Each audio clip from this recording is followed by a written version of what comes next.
This is 92.7 Big FM. खुशामदीद and welcome to Suhana Safar with Anu Kapoor. मेरे मेहरबान दोस्तों, अब से लेकर अगले 2 घंटे तक जो सफ़र शुरू होगा उसमें होंगे कुछ यादगार किस्से, कुछ शीरी नगमे। आज की फहरिस्त कहानियों की कुछ इस तरह है। आज मैं बताऊंगा एक्टर पेंटल के एक फोबिया के बारे में। ऊंचाई से डरने वाले पेंटल साहब को जब एक झूले पर बैठना पड़ा तो उनका क्या हाल हुआ। दूसरे पड़ाव पर बताऊंगा मोहन आत्माराम देशमुख का नाम मोहन चोटी कैसे पड़ा। फिर हमारे रेगुलर सेगमेंट्स तुमने पुकारा और हम चले आए, दिल ने फिर याद किया, आज याद करेंगे प्रिया राजवंश को। फिर बरसात का एक गीत और अंत होगा हमारे श्रोता का सवाल। आज मुझसे पूछा है कि राजेश खन्ना की प्रेमिका रही अंजू महेंद्रू ने क्या कभी विवाह किया, ये जानेंगे आखिरी सेगमेंट में। तो चलिए निकल पड़ते हैं सुहाना सफर पर। बात 1972 की है। निर्माता निर्देशक राजेंद्र भाटिया की फिल्म आज की ताज़ा खबर की शूटिंग चल रही थी। सीन कुछ ऐसा था कि पद्मा खन्ना और पेंटल एक बड़े झूले में झूल रहे हैं। ये वो झूला था जिसे आप अक्सर मेलों में देखते हैं, बहुत ऊंचा होता है, उसे जॉइंट व्हील कहा जाता है। पद्मा खन्ना को तो बचपन से उस बड़े झूले में बैठने की आदत थी, लेकिन पेंटल साहब पहली बार झूले में बैठने वाले थे।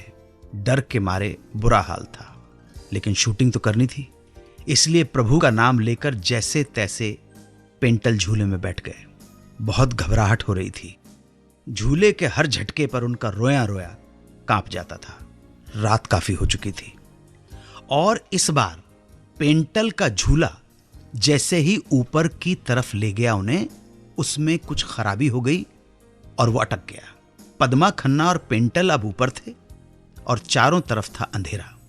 ऊंचाई इतनी थी कि ऊपर से कुछ बोलो तो नीचे आवाज सुनाई न दे, और वैसे भी नीचे बहुत शोर हो रहा था। डर के मारे पेंटल साहब की हालत बहुत खराब हो गई। समझ में नहीं आ रहा था कि क्या करें, कब तक इसी तरह लटके रहना होगा। तकरीबन 1.5-2 घंटे तक पेंटल और पद्मा खन्ना जमीन और आसमान के बीच लटके रहे त्रिशंकु बनकर, और उस दौरान पेंटल साहब हर पल अपनी जान की खैर की दुआ ही मांगते रहे, और पद्मा खन्ना उनकी हालत देखकर खूब मजे लेती रहीं। किसी तरह जब झूला ठीक हुआ और पेंटल साहब नीचे आए तो वो इतना डर गए थे कि अगले शॉट के लिए वो उस झूले पर चढ़े ही नहीं। डायरेक्टर साहब ने बड़ी मुश्किल से उन्हें समझा बुझा के, हिम्मत दिला के वो शॉट कंप्लीट करवाया। बात है 1952 की। मोहन आत्माराम देशमुख 13 साल की उम्र में अमरावती से भागकर फिल्मों में काम करने के इरादे से बंबई आए। जब आए तो उनके सर पर एक लंबी चोटी थी।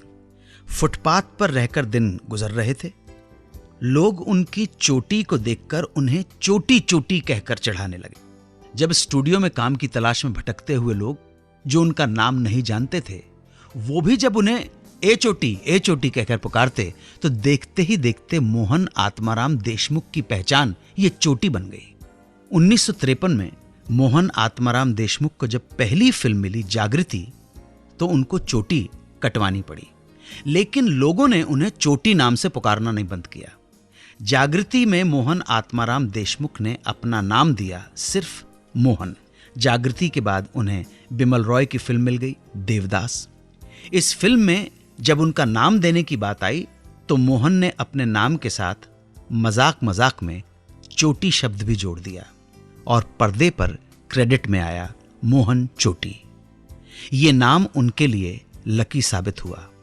देवदास के बाद उनको बहुत काम मिलने लगा, इसलिए मोहन ने चोटी को हमेशा के लिए अपने नाम के साथ लगा लिया, और इस तरह अमरावती के मोहन आत्माराम देशमुख बन गए, प्रसिद्ध हो गए मोहन चोटी के नाम से। स्वागत करता हूं आप सभी श्रोताओं का इस सेगमेंट में जिसका नाम है तुमने पुकारा और हम चले आए। तो आइए देखते हैं कौन हमसे फोन पे बातचीत करने के लिए लाइन पे तैयार है। हेलो, 92.7 बिग एफएम से अन्नू कपूर बोल रहा हूँ मैं।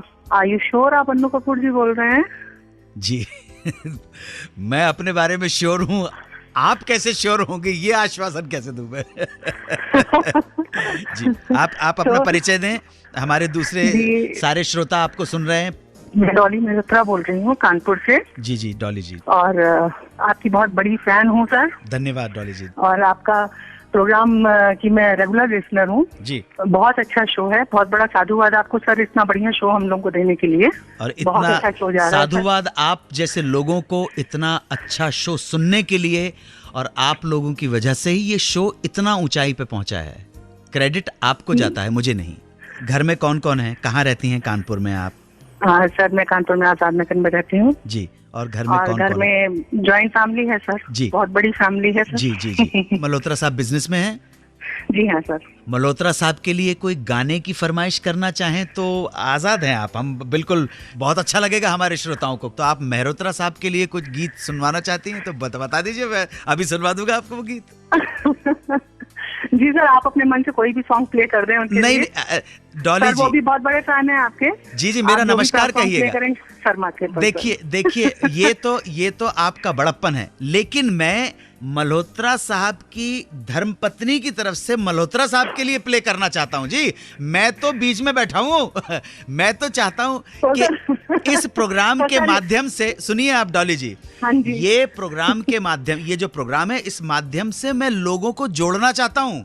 मैं चाहता हूं कि आप जब उनके लिए कुछ गीत फरमाइश करें, गीत हम सुनाएंगे, लेकिन उस गीत को सुनते ही मल्होत्रा साहब सारे काम छोड़ के बस आपकी शक्ल देखने बैठ जाएं कि भाई मैं डॉली तुम्हारी शक्ल देखूंगा बस।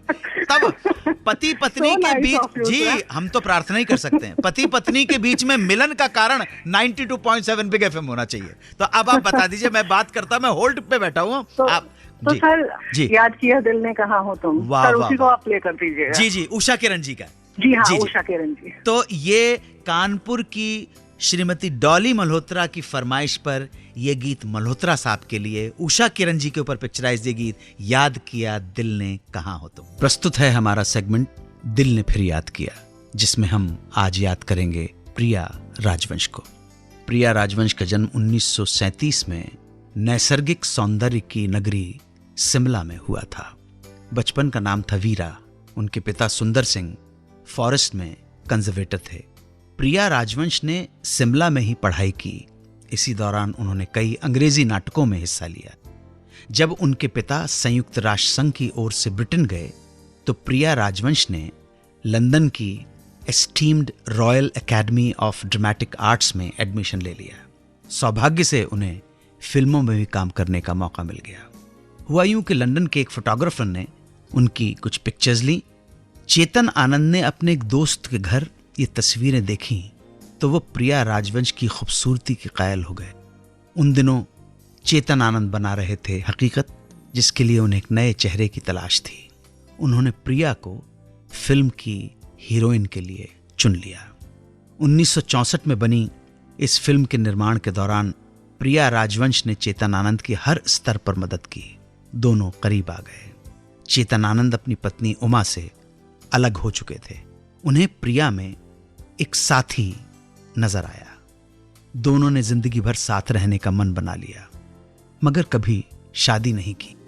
प्रिया राजवंश उम्र में चेतन आनंद से 22 साल छोटी थीं, लेकिन उम्र का ये फर्क कभी उनकी मोहब्बत में आड़े नहीं आया। हकीकत के बाद प्रिया की दूसरी फिल्म आई 1970 में, हीर रांझा। चेतन आनंद ने फिल्म प्रिया को जहन में रखकर बनाई थी और उनकी आगे की तकरीबन हर फिल्म की हीरोइन प्रिया राजवंशी रही। प्रिया को बाहर के भी ऑफर्स मिले, लेकिन उन्होंने चेतन आनंद के अलावा किसी और के साथ काम करना उचित नहीं समझा। फोटोग्राफी का भी उनको बहुत शौक था।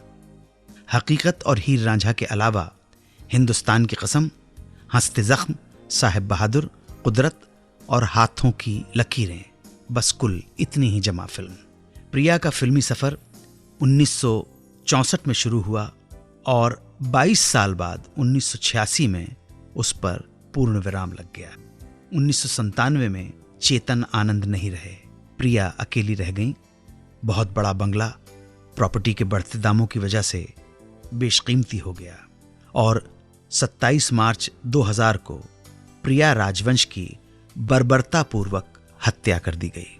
इल्जाम लगा चेतन आनंद के पुत्रों पर प्रिया का अंत हो गया। आज हमने इस सेगमेंट में याद किया स्वर्गीय प्रिया राजवंश को। भरी बरसात में दिल जलाया, रे जा तेरा कुछ ना रहे। 1980 की फिल्म ओ बेवफा से। फिल्म के निर्माता थे टाक ब्रदर्स, यानी हरीश टाक और कैलाश टाक। फिल्म के डायरेक्टर थे सावन कुमार टाक। इस फिल्म में मुख्य भूमिकाएं निभाई हैं राजेंद्र कुमार, अनिल धवन, योगिता बाली, नाजनीन पिंचू कपूर और चांद उस्मानी ने।